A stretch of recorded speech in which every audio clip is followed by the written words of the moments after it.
جمعیت دل میں بسی ہے، جمعیت تو جان ہے، نوجوانان وطن کی جمعیت پہچان ہے۔ جمعیت دل میں بسی ہے، جمعیت تو جان ہے، نوجوانان وطن کی جمعیت پہچان ہے۔ جمعیت دل میں بسی ہے، جمعیت تو جان ہے، نوجوانان وطن کی جمعیت پہچان ہے۔ کتنی سندر کتنی پیاری تحریک و تنظیم ہماری، اس پہ نچھاور جان ہماری، وحدت وحدت وحدت وحدت وحدت کا پرچار، جمعیت صفوی افکار، جمعیت ہر دم ہے تیار، جمعیت ہر دم ہے بیدار، جمعیت آقا کی زنجیر، جمعیت خوابوں کی تعبیر، جمعیت عزم وفا کا نام، جمعیت اللہ کا انعام، جمعیت ہر دم ہے تیار، جمعیت ہر دم ہے بیدار، جمعیت ہیرے موتی لال، جمعیت جیے ہزاروں سال، جمعیت جیے ہزاروں سال، جمعیت رہے سدا خوشحال، جمعیت رہے سدا خوشحال، جمعیت راستہ جتنا کٹھن ہو عزم ہے اپنا جواں، جذبہ تحریک حق ہے دل میں بہرے بے قرار، ایک مقصد کے لیے ہے قافلہ اپنا رواں، روک پائے گا ہمیں نہ کوئی بھی سرکش یہاں، مقصدیت میں مگن ہے عزم عالی شان ہے۔ جمعیت دل میں بسی ہے، جمعیت تو جان ہے، نوجوانان وطن کی جمعیت پہچان ہے۔ جمعیت دل میں بسی ہے، جمعیت تو جان ہے، نوجوانان وطن کی جمعیت پہچان ہے۔ قوت ہی قوت، جمعیت قوت کا نعرہ، جمعیت ایک ایسا نعرہ، جمعیت نعروں کی روانی، جمعیت سورج کی کرنیں، جمعیت کرنوں کی مالا، جمعیت مالا کے موتی، جمعیت ونؤمن به ونتوکل علیہ ونعوذ باللہ من شرور انفسنا ومن سیئات اعمالنا، من يهده الله فلا مضل له ومن يضلله فلا هادي له، واشهد ان لا اله الا الله واشهد ان محمدا عبده ورسوله، اما بعد فان خير الحديث كتاب الله وخير الهدي هدي محمد صلى الله عليه وسلم، وشر الامور محدثاتها وكل محدثة بدعة وكل بدعة ضلالة وكل ضلالة في النار۔ اعوذ باللہ من الشیطان الرجیم۔ افحسبتم انما خلقناکم عبثا وانکم الینا لا ترجعون۔ تمام قسم کی تعریفات اور حمد و ثنا اللہ مالک الملک کے لیے ہیں، جو تمام کائنات کے خالق مالک اور رازق ہیں، جو اپنے بندوں پر بے شمار انعامات کرنے والے ہیں، جو ہمیشہ سے ہیں اور ہمیشہ ہی رہیں گے، نہ جن کی ذات میں کوئی شریک ہے نہ جن کی صفات میں کوئی شریک ہے۔ حمد و ثنا کے بعد لاکھوں کروڑوں درود و سلام ہو اس ہستی اقدس و مقدس پر کہ جن کا نام نامی اور اسم گرامی حضرت محمد الرسول اللہ صلی اللہ علیہ وآلہ وسلم ہے، جنہیں تمام کائنات کا ہادی، رہنما، مقتدی، پیشوا، رہبر، امام بنا کر بھیجا گیا، اور جن کے قلب اطہر پر اللہ رب العزت نے اپنی آخری کتاب حمید کو نازل فرمایا۔ حمد و ثنا اور درود و سلام کے بعد لاکھوں رحمتیں ہوں آپ کے صحابہ پر، تابعین پر، تبع تابعین پر، واعظین، مبلغین، محدثین، مصنفین، مؤلفین، خطباء، دعات اور علماء پر، کہ جن کی وجہ سے اسلام ٹھیک اور مکمل حالت میں ہم تک پہنچا۔ معزز سامعین گرامی قدر، خطبہ جمعہ کا مسنون طریقہ یہی ہے کہ کھڑے ہو کر پڑھایا جائے۔ پے در پہ سفروں کی وجہ سے، طبیعت میں کچھ نسازی کی وجہ سے چند گزارشات ادھر کی بنیاد کے اوپر بیٹھ کے آپ کے سامنے رکھوں گا۔ سب سے پہلی بات، میں برادر عزیز عمران بھائی، طاہر بھائی، عبدالسلام رحمانی صاحب، احمد مدنی صاحب، عبداللہ سلیم صاحب، داؤد قاسم صاحب اور جمعیت اہل حدیث کے باقی رفقاء کا شکر گزار ہوں کہ انہوں نے آپ سے ہم کلام ہونے کا موقع عنایت فرمایا۔ اور حقیقی بات یہ ہے کہ حدیث کے میرے استاد شبیر صاحب کا حکم تھا، ان کے حکم کی تعمیل کرتے ہوئے میں یہاں پر حاضر ہوا ہوں۔ اللہ تعالیٰ آپ کا اور میرا آنا قبول فرمائے۔ معزز سامعین گرامی قدر، زندگی کیا ہے؟ آج چند گزارشات، ذہن میں مضمون کچھ اور تھا لیکن چند گزارشات اس حوالے سے آپ کے سامنے رکھنا چاہتا ہوں۔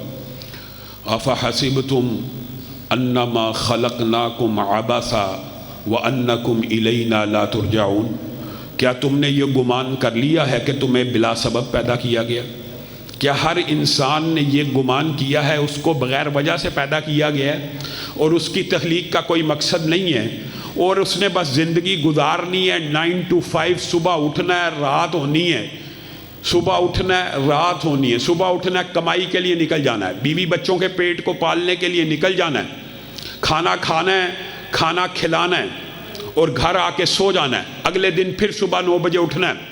ہر بندے کی اپنی روٹین، کسی نے 12 بجے دکان کھولنی ہے، رات 8 بجے تالا لگانا ہے، ایک ہی روٹین ہے اور اسی کے پیچھے چلتا جا رہا ہے۔ زندگی کے اندر کمائی موجود ہے، حلال روزی کی طلب موجود ہے، لیکن زندگی میں عبادات کا، اخلاقیات کا، معاملات کا، معاشرت کا وہ سارے کا سارا کنسپٹ محو ہے جو اسلام مجھے اور آپ کو سکھاتا ہے۔ روٹی کھانا، بچے پیدا کرنا، بچوں سے پیار کرنا، ان کو بڑا کرنا، اللہ کی قسم یہ عمل جانور بھی کرتے ہیں اور جانوروں میں اور انسانوں میں کچھ فرق ہونا چاہیے، اور وہ فرق اللہ رب العزت نے اس آیت میں بیان کیا، فَحَسِبْتُمْ أَنَّمَا خَلَقْنَاكُمْ عَبَثًا، کیا ہم نے تمہیں کھیل کود اور بلا سبب پیدا کیا ہے؟ اگر ہم نے یہ دنیا کھیل کود تماشے کے لیے بنائی ہوتی تو یہ دنیا کی کیا حقیقت ہے اللہ رب العالمین کے سامنے وہ اس سے بہت بڑا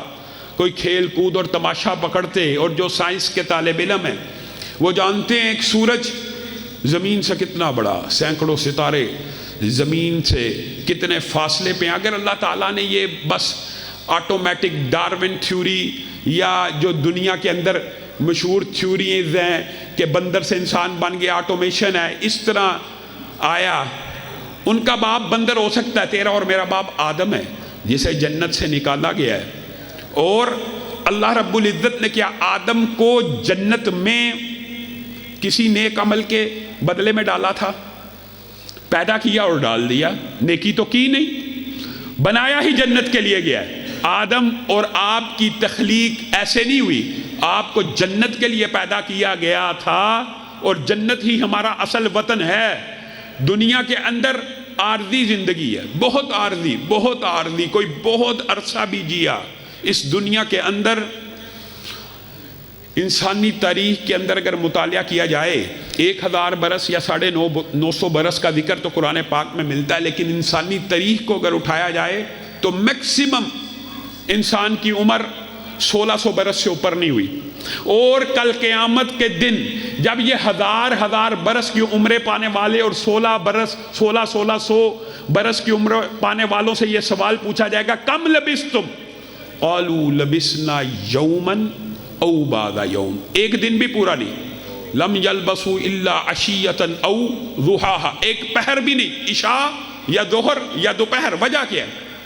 انسان کا شعور ہر آئندہ زندگی میں بڑھتا چلا جاتا ہے، یہ کنسپٹ اپنا کلیئر کر لیں۔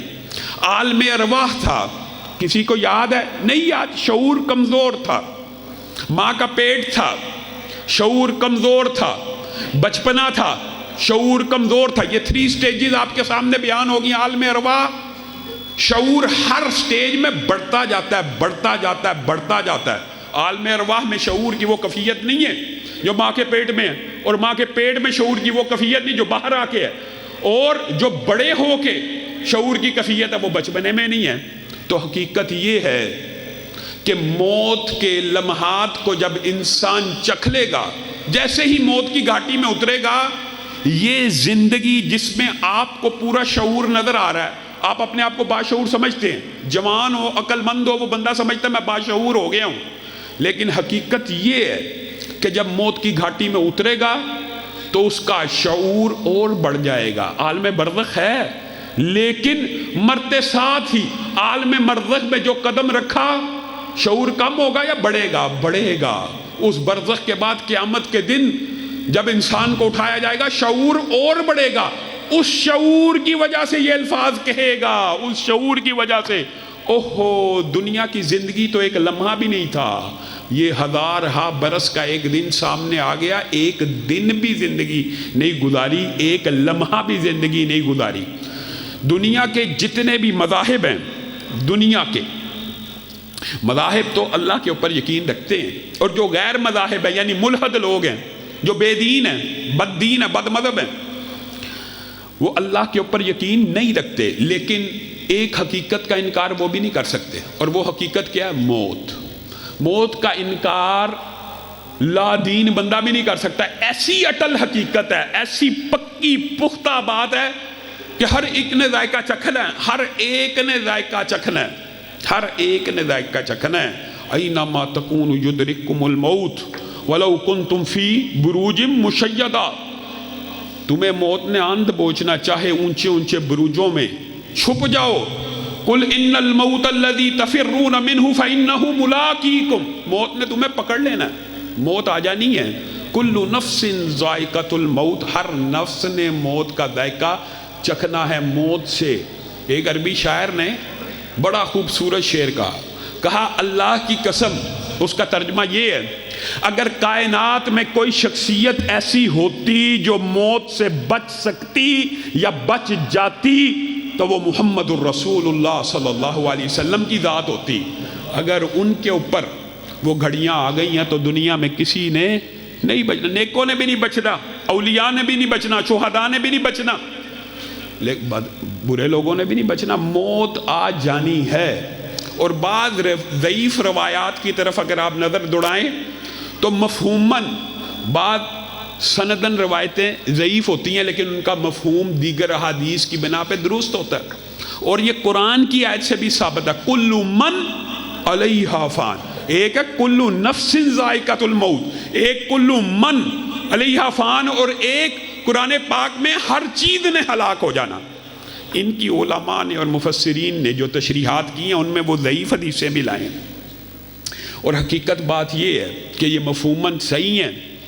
کیا ایک وقت ایسا آنا ہے اس زمین کے اوپر کوئی انسان نہیں رہنا زندہ، فرشتے موجود ہوں گے، لیکن وہ وقت بھی آئے گا فرشتوں کو بھی موت آ جائے گی، پہلے آسمان کے دوسرے تیسرے چوتھے، اتنے جلیل القدر فرشتے ہیں۔ رسول اللہ صلی اللہ علیہ وسلم نے فرمایا پہلے آسمان کی چھت کے اوپر سجدہ کرتے ہیں فرشتے، پہلے آسمان کی چھت پہ سجدہ کرتے ہیں تو آسمان کی چولیں ہلنا شروع ہو جاتی ہیں، اور آسمان کے اوپر ایک بلشت جگہ خالی نہیں ہے جو کسی نہ کسی فرشتے نے سر نہ رکھا ہو، اور وہ سارے کے سارے فرشتے مر جائیں گے، حتیٰ کہ جلیل القدر ملائکہ بھی فوت ہو جائیں گے، جبریل امین بھی، میکائیل بھی، اسرافیل بھی۔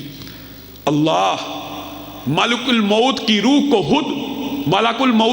خود قبض کریں گے، وہ ملک الموت جو دنیا میں ہر انسان کی روح کو قبض کرتا رہا، ہر انسان کی، فرشتوں کی روحوں کو قبض کر لیا، کبھی نہ گھبرایا، اپنی موت کا وقت آئے گا چیخ مار اٹھے گا، چیخ مار اٹھے، موت کی گھڑی اس کو بھی آ جانی ہے، ہر ایک کو آ جانی ہے۔ اس وقت اللہ رب العزت کلام حمید میں یہ آیت ہے، لمن الملک اليوم، لمن الملک اليوم، لمن الملک اليوم، اور بعض مفسرین نے جو اس کی تشریح کی ہے کہ ہر چیز نے ہلاک ہو جانا، مراد یہ ان سارے فرشتوں کی موت کے بعد کائنات میں جو کچھ اللہ نے پیدا کیا سب کو تلپٹ کر دے گا، سب کو ختم کر دے گا، زمین، سورج، چاند، ستارے سب کو ختم کر کے پھر اپنی قوت سے، پھر اپنے اندازے سے سب کو دوبارہ پیدا کرے گا۔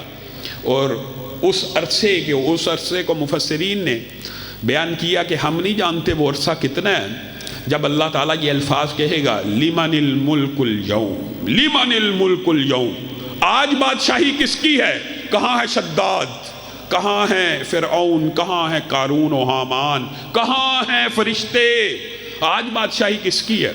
للہ الواحد القہار، آج بادشاہی اسی رب کی ہے۔ میرے بھائیوں، اگر آپ نے یہ سمجھ لیا یہ زندگی بس بلا مقصد گزار لی جائے، اور اس زندگی کے اندر اسلام کے ڈائنامکس نہ ہو، اسلام کا سلیبس نہ ہو، معاشرت، معیشت اور اسلامی لاز اور حدود و قیود نہ ہو، تو یہ آپ بہت بڑی غلط فہمی میں، اللہ نے میرے اور آپ کے اوپر ایک دن میں صرف 24 گھنٹے کا دن بنایا، رحمت کتنی کی ہے۔ اس 24 گھنٹے میں صرف عبادت کے لیے اللہ نے 2 گھنٹے مانگے ہیں، صرف 2 گھنٹے، مرد کے لیے 2 گھنٹے، با جماعت نماز کے لیے آئے گھر جائے نماز پڑھے، ملا کے آج کل کے دور میں 2 گھنٹے سے زیادہ وقت نہیں لگتا۔ 24 گھنٹے میں سے 2 گھنٹے اللہ کو دو گے تو 24 گھنٹے عبادت میں لکھے جائیں گے۔ کیسا کلیہ اللہ رب العزت نے کتنا عظیم سلسلہ بنایا۔ اگر صرف اس موضوع کو بیان کیا جائے تو یہ ایک طویل باب ہے۔ صرف نمازوں کے فضائل، ان کا اجر و ثواب بے شمار ہے۔ نماز کے دباچے، وضو کا اجر و ثواب اتنا کہ وضو کر کے انسان فارغ ہوتا ہے، سارے کے سارے گناہ معاف ہو جاتے ہیں۔ یہ دباچہ اتنا مقرب ہے، تو اللہ تعالیٰ نے زندگی پوری کے اندر آپ سے صرف عبادت کے لیے 2 گھنٹے مانگے۔ عبادت کتنی لکھی جائے گی؟ 24 گھنٹے۔ اور اس کے بعد وقت مانگا معاشرت کے لیے، اخلاق کے لیے، بیوی بچوں کے لیے۔ اگر کوئی بندہ یہ 2 گھنٹے عبادت نہیں کرتا، یا خواتین کے لیے آسانی ہے 1 گھنٹہ، یہ کم از کم ہے جو فرض ہے، اگر وہ پورا نہیں کرتا تو اس کی زندگی میں اور جانور کی زندگی میں کوئی فرق نہیں ہے۔ جانور بھی صبح کرتا ہے، جانور بھی روٹی کھاتا ہے، جانور بھی ازواجی تعلقات قائم کرتا ہے، جانور بھی اپنے بچوں سے پیار کرتے ہیں۔ کس نے کہا نہیں کرتے؟ ان کو پالتے پوستے ہیں۔ اگر میں نے اور آپ نے بھی یہی کام کرنا ہے تو پھر ہمارے اسلام کا، ہمارے دین کا، ہمارے شعور کا، ہمارے عقل کا کیا فائدہ؟ اللہ کے بندوں، بعض لوگ شکوہ کرتے ہیں بڑی مشکل زندگی گزر رہی ہے۔ مشکلات ہوتی ہے، ماننے والی ہے۔ ہر بندہ اپنی ایک بیٹل لڑ رہا ہوتا ہے اپنی زندگی کے اندر، ہر بندہ اپنی جنگ میں مصروف ہوتا ہے، اور وہ یہ سمجھتا ہے کہ میری جیسی مشکلات اور مصیبتیں شاید کسی کے اوپر نہیں ہیں۔ لیکن اگر آپ ایک حدیث کو غور کریں تو آپ کے ذہن کے بہت سے اشکالات دور ہو جائیں گے۔ صحیح حدیث ہے، رسول اللہ صلی اللہ علیہ وسلم نے فرمایا، اس دنیا میں سب سے زیادہ جس کو اذیت دی گئی، اب بتائیے، آپ نے تاریخ میں واقعات پڑھے کہ یہاں سے چیرا گیا، آریوں سے چیرا گیا، کینچیوں سے کاٹا گیا، تیل کے کڑاہوں میں ابالا گیا، تشدد کیے گئے، مختلف طریقے آپ نے پڑھے ہیں تاریخ میں۔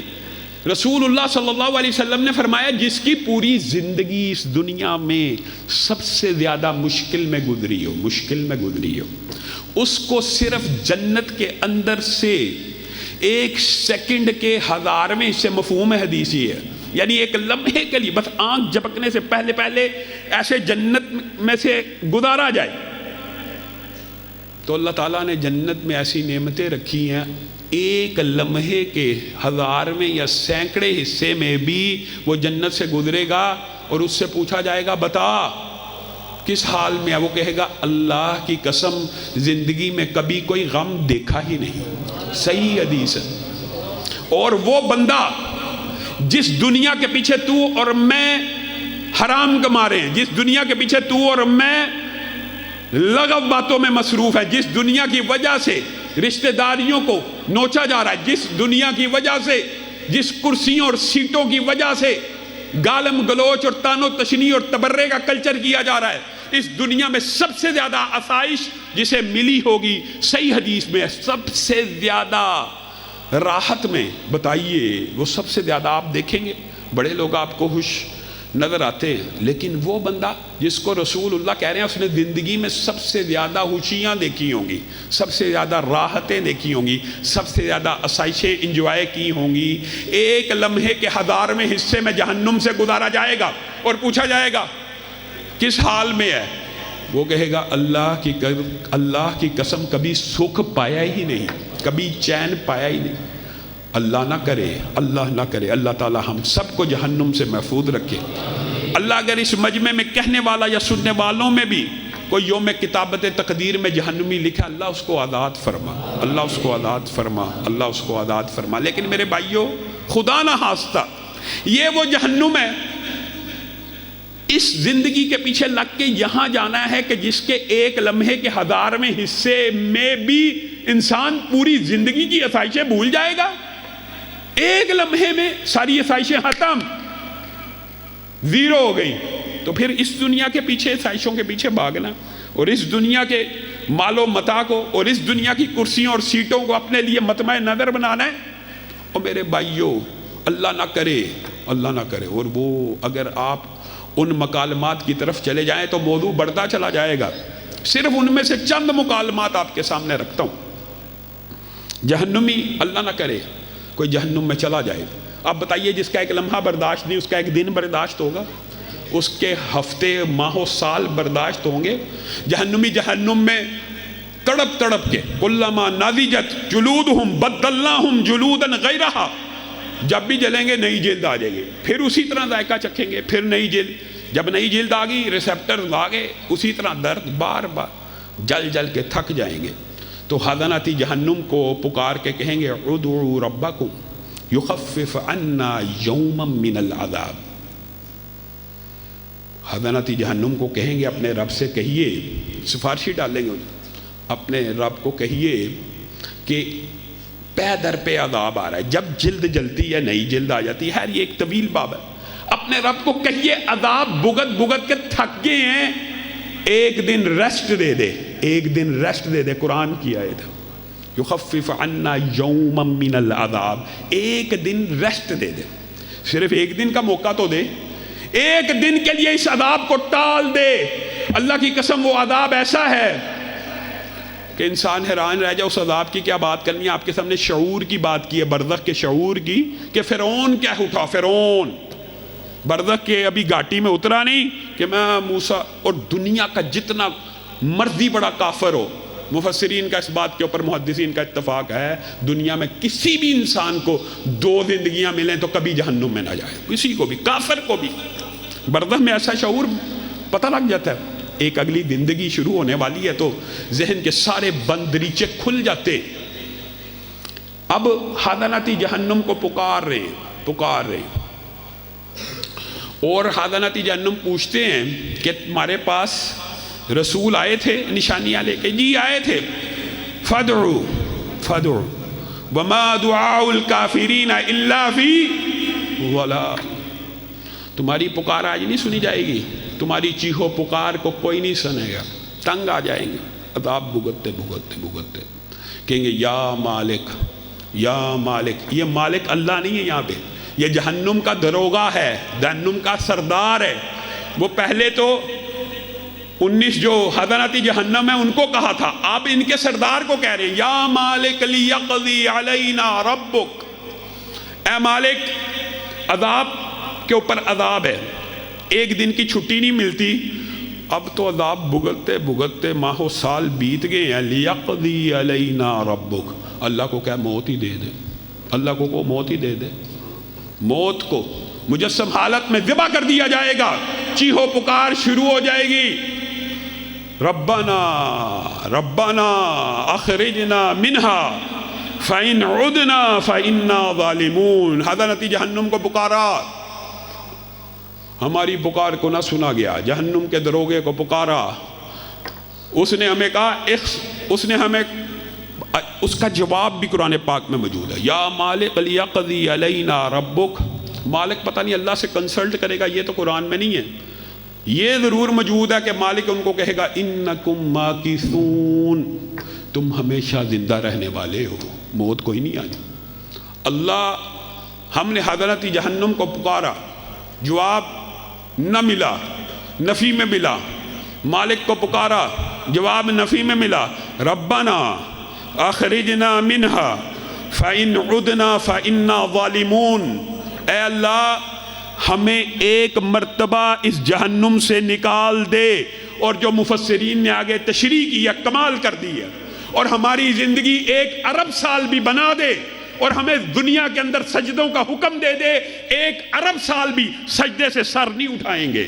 فَإِنْ عُدْنَا فَإِنَّا ظَالِمُونَ، اگر واپس لوٹ آئے تو جو جی چاہے عذاب دے دینا، اللہ ایک مرتبہ اس عذاب سے نکال دیجیے۔ آج مطالبہ کتنا ہے؟ 2 گھنٹے کا، اور عورتوں سے 1 گھنٹے کا۔ اس دن انسان کہے گا ارب سال کی زندگی دے اور حکم دے سجدے کا، میں سجدے سے سر نہیں اٹھاؤں گا۔ ربنا اخرجنا منہا فإن عدنا فإنا ظالمون، اگر یہاں واپس آ گیا تو مجھے ظالموں میں لکھ دینا۔ یہاں پہ مفسرین نے ایک عجیب باب بھی قائم کیا ہے، اللہ رب العزت فرمائیں گے اخسؤوا فیہا ولا تکلمون، دفع ہو جاؤ، اور ولا تکلمونی کا کیا ترجمہ کیا جائے گا؟ شٹ اپ، بکواس بند، آج کے بعد بولنے کی اجازت نہیں ہے۔ رب تعالیٰ سے کلام نہیں ہو سکے گا، اس کے بعد جہنمیوں کا رب تعالیٰ سے کلام بھی نہیں کر سکیں گے. اخسؤوا فیہا ولا تکلمون، جاؤ دفع ہو جاؤ اور میرے سے آج کے بعد کلام نہ کرنا. جب رب کہہ دے گا میرے سے آج کے بعد کلام نہیں کرنا، کلام کر سکیں گے؟ نہیں کریں گے. شیطان کے پاس جائیں گے. یہ بھی ایک لمبا چوڑا باب ہے، بات طویل ہو جائے گی. پہلے جائیں گے اپنے سرداروں کے پاس، استبرأ الذین اتبعوا من الذین اتبعوا. پھر جائیں گے شیطان کے پاس کہ تو نے ہمیں گمراہ کیا، تو نہ ہوتا تو ہم میں سے کوئی گمراہ نہ ہوتا. وہ کیا کہے گا؟ آگ کے منبر کے اوپر بیٹھ کے کہے گا فلا تلومونی ولوموا انفسکم. مجھے ملامت کرتے ہو، مجھے ملامت کرتے ہو، کیسے جاہل ہو، کیسے دھوکہ باز ہو، مجھے ملامت کر رہے ہو. میرا وعدہ جھوٹا تھا، تمہارے رب نے تمہیں بتایا تھا، تمہارے رب کا وعدہ سچا ہے، مجھے ملامت کر رہے ہو.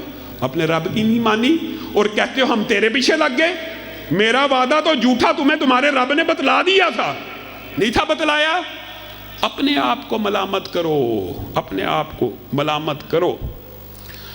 پھر مفسرین نے آگے لکھا ہے کہ صبر کرنے کا ایک دوسرے کو مشورہ دیں گے کہ شاید ہم اللہ کے عذاب پہ صبر کر لیتے ہیں. آپس میں مشاورت کریں گے، نکل رہے نہیں، اب اس عذاب پہ صبر کر لیتے ہیں، شاید یہاں پہ صبر کرنا ہمارے کام آ جائے.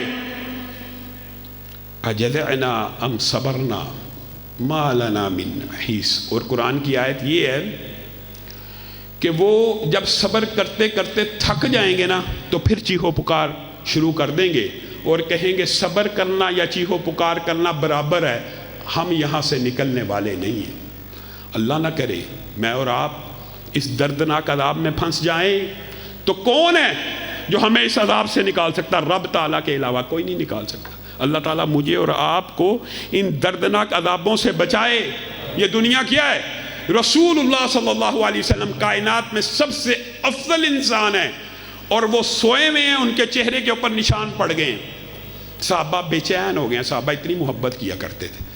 اللہ کے رسول، آپ اللہ کے آخری نبی ہیں، آپ ہمارے پیغمبر ہیں، آپ ہمارے محبوب ہیں، آپ کے چہرے کے اوپر چٹائیوں کے نشان ہیں، آپ کے لیے کوئی نرم بچھونا یا بستر نہ لا دیا جائے. تو رسول اللہ صلی اللہ علیہ وسلم ڈانٹتے ہوئے کہتے ہیں میری مثال اس دنیا میں ایک مسافر کی سی ہے، اس مسافر کی طرح جو کبھی کسی درخت کے نیچے سایہ دار آرام کرتا ہے. کیا سایہ دار درخت کے نیچے کوئی آردوؤں کے محل سجاتا ہے؟ کیا کوئی پلازے قائم کرتا ہے؟ کیا کوئی بلڈنگیں بناتا ہے کسی درخت کی چھاؤں کے نیچے؟ رسول اللہ صلی اللہ علیہ وسلم مجھے اور آپ کو سمجھا رہے ہیں بنانے جائز ہیں، اس دنیا میں کاروبار تجارت کرنا جائز ہے، لیکن صرف اسی میں مگن ہو جانا.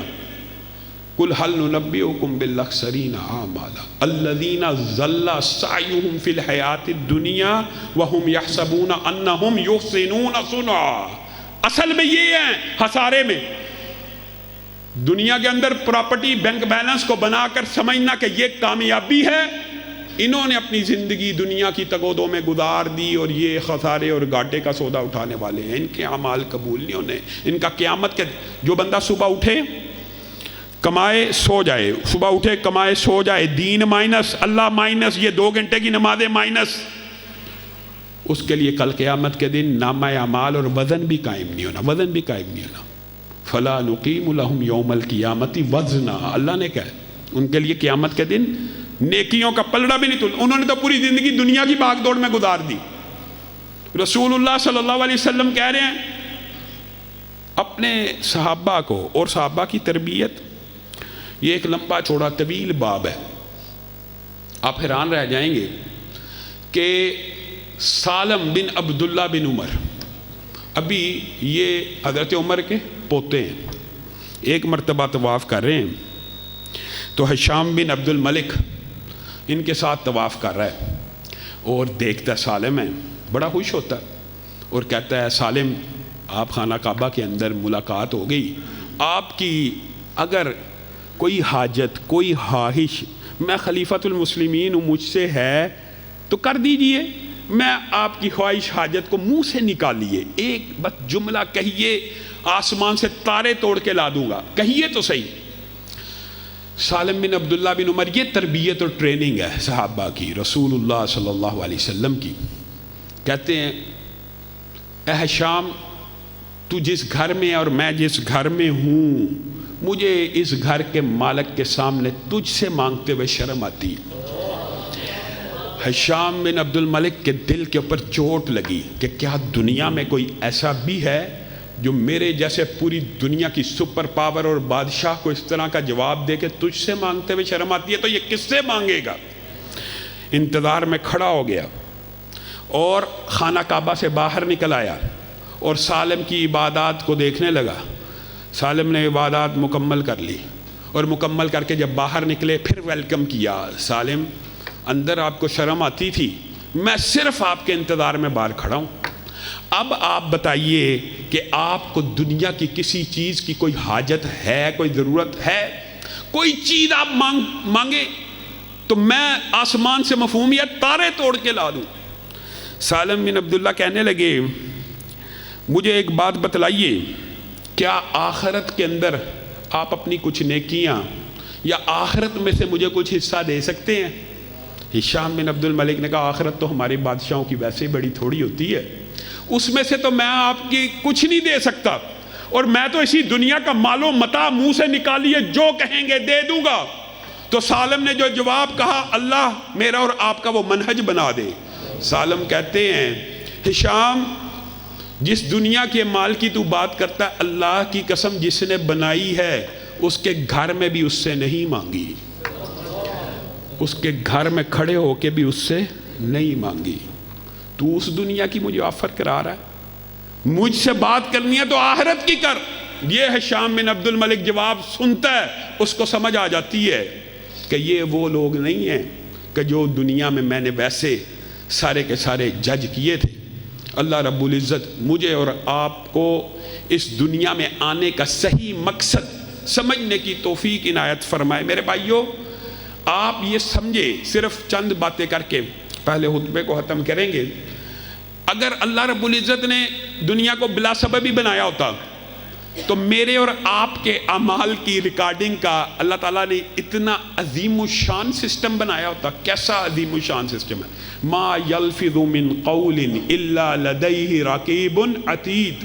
انسان حلق سے کوئی آواز نہیں نکالتا، فرشتے ریکارڈ کرنے والے ریکارڈ کر لیتے۔ اذ یتلقی المتلقیان عن الیمین وعن الشمال کرامن کاتبین ہیں۔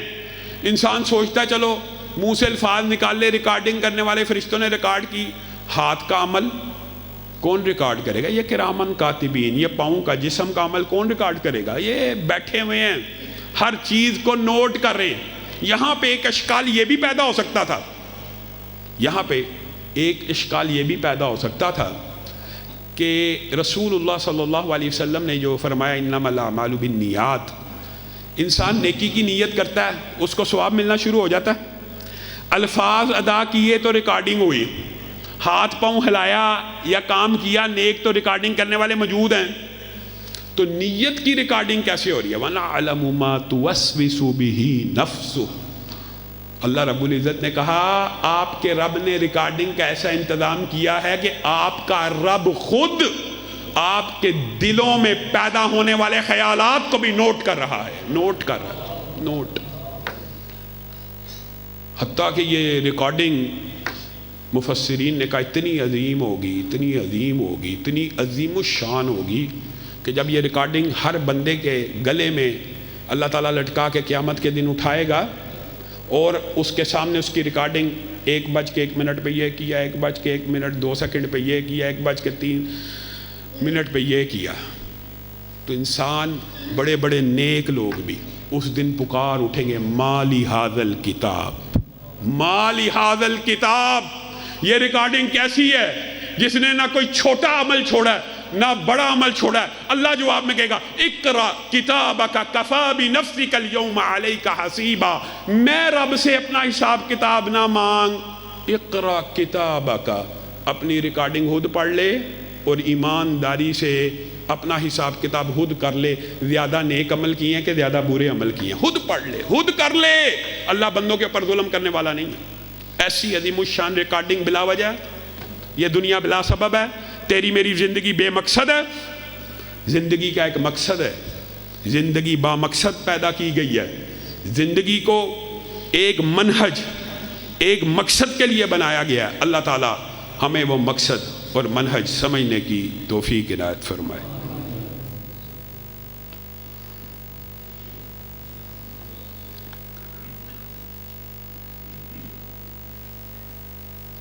ونستغفره ونؤمن به ونتوكل عليه ونعوذ بالله من شرور أنفسنا ومن سيئات أعمالنا من يهده الله فلا مضل له ومن يضلل فلا هادي له وأشهد أن لا إله إلا الله وأشهد أن محمدا عبده ورسوله أما بعد فإن خير الحديث كتاب الله وخير الهدي هدي محمد صلى الله عليه وسلم وشر الأمور محدثاتها وكل محدثة بدعة وكل بدعة ضلالة وكل ضلالة في النار۔ معزز سامعین گرامی قدر، افسوس اور دکھ کا مقام یہ ہے کہ غزہ کے اندر، فلسطین کے اندر مسلمان بھائی کٹ رہے ہیں، بچے مر رہے ہیں، ہسپتالوں کے اوپر بمباری ہو رہی ہے، لیکن پوری دنیا کے مسلم حکمرانوں کو پتہ نہیں کیا سوجی ہے، اور خاص طور پہ جس خطے میں آپ بیٹھے ہیں پنجاب کے حکمرانوں کو اندھے کو اندھیرے میں بڑی دور کی سوجی۔ موسیقی کے فیسٹیول 10 دن کے اعلان ہو رہے ہیں۔ یہ مسلمان امت مرحومہ ہو چکی ہے، اور مسجد اقصیٰ کسی اسلامی وطن کا مسئلہ نہیں رہا۔ حقیقت میں اگر یہ کسی اسلامی وطن کا قضیہ ہوتا تو شاید اس وطن کے لوگ اس کے ساتھ کھڑے ہوتے، لیکن ہم فلسطین کے ساتھ کیسے کھڑے ہیں؟ جیسے کشمیر کے ساتھ کھڑے ہیں۔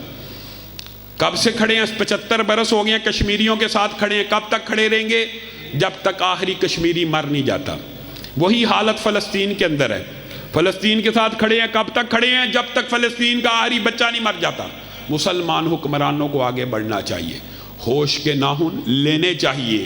یہ انسان کی جو زندگی کا مقصد اور غرض و غایت ہے، وہ کیا صرف ذاتی عبادات ہیں، ذاتی اعمال ہیں، ذاتی سجدے ہیں، ذاتی تسبیحات ہیں؟ یہ بات بھی صحیح۔ پہلا خطبہ اسی موضوع پہ ہے کہ کم از کم 2 گھنٹے تو فرض ہے، وہ تو کرنی ہے، لیکن کیا صرف وہی فرض ہے؟ صرف وہی فرض نہیں ہے۔ هو الذی ارسل رسولہ بالہدی ودین الحق لیظہرہ۔ آپ کے اور میرے اوپر پہلے اپنی عادات، اخلاق، معاملات کو منہج نبوی کے مطابق بنانا، پھر اس نظام کو، اس سسٹم کو، اس منہج کو، اس دین کو لاگو بھی کرنا ہے۔ اقامت دین کی جد و جہد اگر انسان کی زندگی سے مائنس ہو جائے تو دین کا ایک حصہ آپ نے محو کر لیا، آپ نے اپنی زندگی کے اندر اس کو محو کر دیا، اور آپ نے دین کا ایک بڑا حصہ ضائع کر دیا۔ میں اور آپ آج یہاں پہ جمع ہوئے ہیں تو یہ نقطہ نظر اور نظریہ لے کے جائیں کہ صبح اٹھنی ہے، رات تک کاروبار کرنا ہے، ایسے ہی زندگی نہیں گزارنی، بلکہ ایک منہج کے ساتھ، ایک ہدف کے ساتھ، ایک ٹارگٹ کے ساتھ، ایک منشور کے ساتھ، ایک نظریے کے ساتھ زندگی گزارنی ہے۔ مذہبی جماعت اور دینی جماعت کیوں بنائی جاتی ہے؟ صرف اس وجہ سے بنائی جاتی ہے، صرف اس وجہ سے کہ اپنی قوم کے، اپنے مسلک کے مفادات کا تحفظ ہو۔ کیا مطلب؟ کوئی دینی جماعت ہے، مذہبی جماعت ہے، اس کے قیام کا پہلا مقصد کیا ہے؟ اگر مسجد پہ حملہ ہوگا تو روکا جائے گا، اگر مدرسے پہ حملہ ہوگا تو روکا جائے گا، اگر اس مسلک کے، اس قوم کے علماء پہ پرچے ہوں گے تو ان کو خارج کروایا جائے گا، اگر اس مسلک اور قوم کے لوگ مصیبت میں ہوں گے تو ان کی داد رسی کی جائے گی، اگر معاشرے کے اندر خلاف اسلام، شاعر اسلام کے خلاف توہین صحابہ ہوگی تو حرکت میں آیا جائے گا۔ حیدرآباد کے اندر ایک ملعون اٹھا اور اس نے سیدنا عمر کے پتلے کو جلایا۔ میں اور آپ سکون سے سو جائیں اور ہمیں کوئی فرق نہ پڑے، تو آپ نے اپنی زندگی کے مقصد کو نہیں سمجھا۔ آپ کی زندگی کے اندر یہ ایجیٹیشن، یہ احتجاج، وہ صحابہ جنہوں نے اسلام کے لیے اپنے خون کا نذرانہ پیش کیا، ان صحابہ کے لیے میں اور آپ اپنی زبان نہیں کھول سکتے، چند جملے نہیں لکھ سکتے۔ اگر اس طرح کی زندگی گزارنی ہے تو 40 برس نہیں اور 100 برس گزار لیجئے۔ خواب غفلت سے کبھی تو جاگنا ہوگا، کبھی تو بیدار ہونا ہوگا، کبھی تو اٹھنا ہوگا۔ آپ کی صرف مسلک اہل حدیث کی 1000 سے زائد مساجد پورے پاکستان میں بند ہے، کس نے کھلوانی ہے؟ کس نے کھلوانی ہے؟ اگر آپ جمعیت اہل حدیث پاکستان کا ساتھ نہیں دینا چاہتے یا ابھی بھی ساتھ نہیں دیں گے تو یہ مسجدیں بند ہیں۔ اللہ کے فضل و کرم سے نکار خانے میں طوطی کی آواز کی طرح اس کام میں، اس مشن میں، اس مقصد میں لگے ہیں۔ سینکڑوں علماء بلا مبالغہ ان کے اوپر ہونے والے پرچوں کا دفاع کیا ہے، اور 20 مساجد بغیر کسی مبالغے کے ان کو کھلوایا ہے۔ ہمارا مزاج کیا ہے؟ اگر آپ کسی جماعت کا نام لیے بغیر، جو 40 سال سے جس پستی اور زوال کا میں اور آپ شکار ہے اور مسلک شکار ہے، آپ چلے جائیں۔ اس مسجد کی مثال لے لیں، کسی اور مسجد کی، کوئی مسئلہ ہو کہ یہاں پہ جی اذان نہیں دینے دیتے، یہاں پہ جی جمعہ نہیں کرانے دیتے، آپ اذان دیتے کیوں ہیں؟ آپ جمعہ کراتے کیوں؟ جی وہاں مسجد بنائی ہے اہل علاقہ میں، بعض شہر پسندوں نے ایجیٹیشن شروع کر دی، آپ کو وہاں پہ بنانی نہیں تھی چاہیے، آپ نے وہاں بنائی کیوں ہے؟ آپ کو کیا یہ طریقہ دفاع کا؟ اللہ کے بندو، ابھی بھی اگر ہوش کے ناخن نہیں لوگے، اگر ابھی بھی اٹھو گے نہیں، اگر ابھی بھی جمعیت اہل حدیث پاکستان کا ساتھ نہیں دو گے تو تمہارے حقوق غصب کیے جاتے رہیں گے، ڈاکے ڈلتے رہیں گے۔ کب تم نے قوت بن کے ابھرنا ہے؟ 75 برس بیت چکے ہیں، ملک میں اللہ کے فضل و کرم سے دعوت و تبلیغ کا کام ہو رہا ہے، دعوت و تبلیغ سے ملک میں مسلک اہل حدیث پھیلا ہے، اللہ کا شکر ہے، اللہ کا فضل ہے۔ 2 کروڑ سے زائد ہیں آج ہم ملک میں، جماعتوں میں کتنے ہیں جماعتوں میں 2 کروڑ، جماعتوں میں 5 لاکھ ملا کے ساری جماعتوں میں بندے موجود نہیں ہیں۔ کہاں ہیں؟ نون لیگ میں ہیں، کہاں ہیں جی پی ٹی آئی میں، کہاں ہیں جی کسی سیاسی جماعت میں، کہاں جی جماعت اسلامی میں، کہاں جی فلاں میں فلاں میں۔ آپ کس کے بندے ہیں؟ میں عمران خان کا بندہ ہوں، آپ میں نواز شریف کا۔ اللہ کے بندے کہاں ہیں؟ نظام مصطفیٰ کے لیے کھڑے ہونے والے کہاں ہیں؟ رسول اللہ جو دعوت لے کے آئے اس جھنڈے کو اٹھانے والے کہاں ہیں؟ کیا علماء حقیقت میں کیا نبیوں کے وارث نہیں ہیں؟ کیا یہ حدیث صرف سنانے کے لیے تھی؟ کیا رسول اللہ کے وارث علماء نہیں ہیں؟ علماء اگر رسول اللہ کے وارث ہیں تو صرف منبر رسول کے وارث ہیں، تخت رسول کے نہیں ہیں۔ یہ سیکولر ایجنڈا، یہ پروپیگنڈا، یہ جگیردرانہ اور سرمایہ درانہ نظام نے آپ کی اور میرے دماغ کی دھجیاں اڑا دی ہیں۔ اور مولوی صاحب مسجد کے ممبر کے اوپر بیٹھ کے سیاسی گفتگو کر رہا ہے۔ سیاسی گفتگو کس کو کرنی چاہیے؟ چور کو، لٹیرے کو، جگیردار کو، وڈیرے کو۔ یہ آپ کو منہج سکھایا گیا؟ رسول اللہ کے وارث اگر علماء ہیں تو مسلح کے بھی وارث ہیں، سیاست کے بھی وارث ہیں، ریاست کے بھی وارث ہیں، تخت کے بھی وارث ہیں، معاشرت کے بھی، معاملات کے بھی۔ یہ عجیب فلسفہ دماغ کے اندر ہے۔ مسجد کا جو مولوی ہے، ممبر کا جو امام ہے، وہ چور نہیں ہونا چاہیے، وہ کرپٹ نہیں ہونا چاہیے، وہ اچھی بات ہے، اللہ کا شکر ہے، کم از کم ممبر کی اتنی حفاظت ہو رہی ہے، وہ زانی نہیں ہوگا، وہ شرابی نہیں ہوگا۔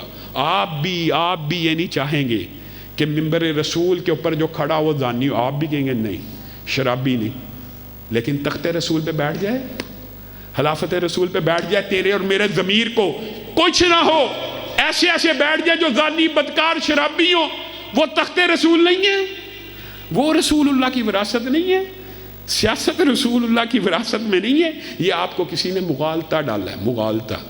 وہ علماء رہنما بننے کے لیے آئے، پیشوا بننے کے لیے آئے، مقتدا بننے کے لیے آئے۔ یہ جو اپنے آپ کو کم مائگی کا ہر وقت احساس اور احساس کمتری کا شکار، اللہ کی قسم، اتحاد ہونا، سیاسی جماعتوں کا حلیف بننا، یہ منہج سلف میں موجود ہے، لیکن علماء حقیقت میں اس کام کے لیے نہیں آئے۔ عمران خان زندہ باد۔ آپ اپنے بچے کو مدرسے میں اس لیے داخل کراتے ہیں کہ وہ عالم بن کے، شیخ الحدیث بن کے نکلے گا تو کہے گا عمران خان زندہ باد، نواز شریف زندہ باد۔ وہ کس لیے آپ نے پڑھایا ہے؟ کہ وہ کہے گا نظام مصطفیٰ زندہ باد، ممبر رسول کا نظام زندہ باد، لا الہ الا اللہ کا پرچم زندہ باد، اسلام زندہ باد کے نعرے لگائے گا۔ ہم کہاں پہ پھنس گئے؟ ہم مسجد کے ایک عام مولوی کو تو آگے کھڑا کر دیتے ہیں اپنے سے، لیکن جب سیاست کی باری آتی ہے تو چن کے جو سب سے بڑا چور، لٹیرا، وڈیرا، جگیردار ہوتا ہے اس کی حمایت کرنی۔ اللہ کے بندو، اگر آپ اپنی اس پیراڈائم کے اندر بھی اپنی اصلاح نہیں کریں گے، یعنی اس فریم آف ریفرنس کے اندر، اس دائرہ کار میں بھی اپنی اصلاح نہیں کریں گے تو جماعتیں کیسے ترقی کریں گی؟ جمعیت اہل حدیث کو بحال کیا گیا، علامہ احسان اللہ ظہیر شہید کی جماعت کا نام جمعیت اہل حدیث پاکستان تھا رحمہ اللہ۔ انہوں نے اس جماعت کو اپنا خون دیا، لہو دیا۔ چاہیے تو یہ تھا کہ ان کی جماعت چلتی رہتی، لیکن کچھ لوگوں نے فیصلہ کیا ان کی جماعت کو بند کر کے مرکزی جمعیت میں شامل ہوا جائے، ان کا فیصلہ۔ اب جمعیت اہل حدیث کو بحال کر دیا گیا ہے۔ آپ سب ساتھیوں سے التماس ہے کہ آپ اپنے خلوص نیت کے ساتھ اور اخلاص کے ساتھ اور درد دل کے ساتھ جمعیت اہل حدیث پاکستان کے شانہ بشانہ چلے، تو میں آپ سے وعدہ کرتا ہوں، ایک وعدہ آپ کریں، اگر آپ اللہ کی قسم جمعیت اہل حدیث کا ساتھ دینے کے لیے تیار ہوں تو میں چند مہینوں کے اندر اہل حدیث کو پاکستان کی ایک قوت اور طاقت منوا سکتا ہوں۔ اہل حدیث کسی کی بھیڑ بکری اور اقلیت نہیں ہے کہ ان کی مسجدوں کو بند کیا جائے، ان کے جلسوں کو روکا اور ٹوکا جائے، ان کے پروگراموں کے اوپر پرچے کرائے جائیں۔ اہل حدیث کی اقلیتوں سے بھی بدتر ہو گئے ہیں کہ ان کو عبادت گاہوں کی اجازت عیسائیوں کو موجود ہے، لیکن اہل حدیث بندہ مسجد نہیں بنا سکتا۔ کیوں جی؟ کس وجہ سے؟ کبھی آپ نے ان اسباب کے اوپر غور نہیں کیا۔ اللہ کی قسم اگر آپ آج بھی نہ جاگے اور زاغوں کے تصرف میں عقابوں کے نشیمن، وہ علامہ شہید شاہین اور عقاب، آج حالات آپ کے سامنے ہیں، اگر ابھی بھی آپ میری قوم میرا ساتھ نہ دے، پھر بھی یہ تو اللہ کے ساتھ بھی وعدہ ہے کہ تنہا لڑوں گا، لیکن اگر آپ میرا ساتھ دیں تو ایک حلقے، صرف آپ جتنے بیٹھے ہیں بتائیے، صرف جتنے بیٹھے ہیں، کیا آپ کے ووٹ کم ہیں؟ آپ کے حلقے کا ایم پی اے آپ کے پاؤں پڑ سکتا ہے، ہزار دو ہزار ووٹوں سے تو ہار جیت ہوتی ہے، آپ 5-7 ہزار ووٹ ڈلوا سکتے ہیں، تو کیسے ہو سکتا ہے آپ کا کام نہ ہو؟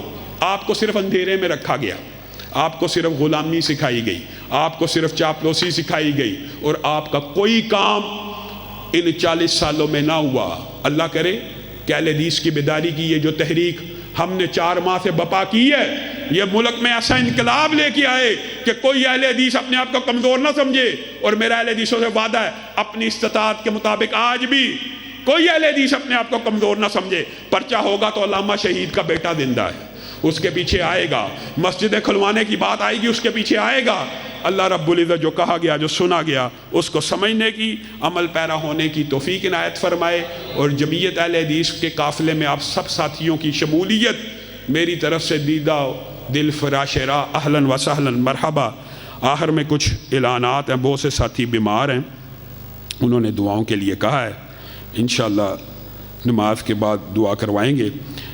جو سب سے اہم اعلان ہے کہ جس مرکز میں ہم بیٹھے ہوئے ہیں، انشاءاللہ یہاں پہ حفظ قرآن کا، اسکول کا اور ڈسپنسری کا آغاز ہو رہا ہے، تو سب ساتھی عمران بھائی سے اور طاہر بھائی سے ضرور بضرور تعاون فرمائیں، اور حافظ نعمان صاحب، رانا جمال صاحب، حاجی صابر صاحب، شیخ حسن صاحب اور وقاص صاحب نے وقف کی ہے، اللہ تعالیٰ ان کو جزائے خیر عطا فرمائے۔ سبحان ربک رب العزت عما یصفون وسلام علی المرسلین والحمد للہ رب العالمین۔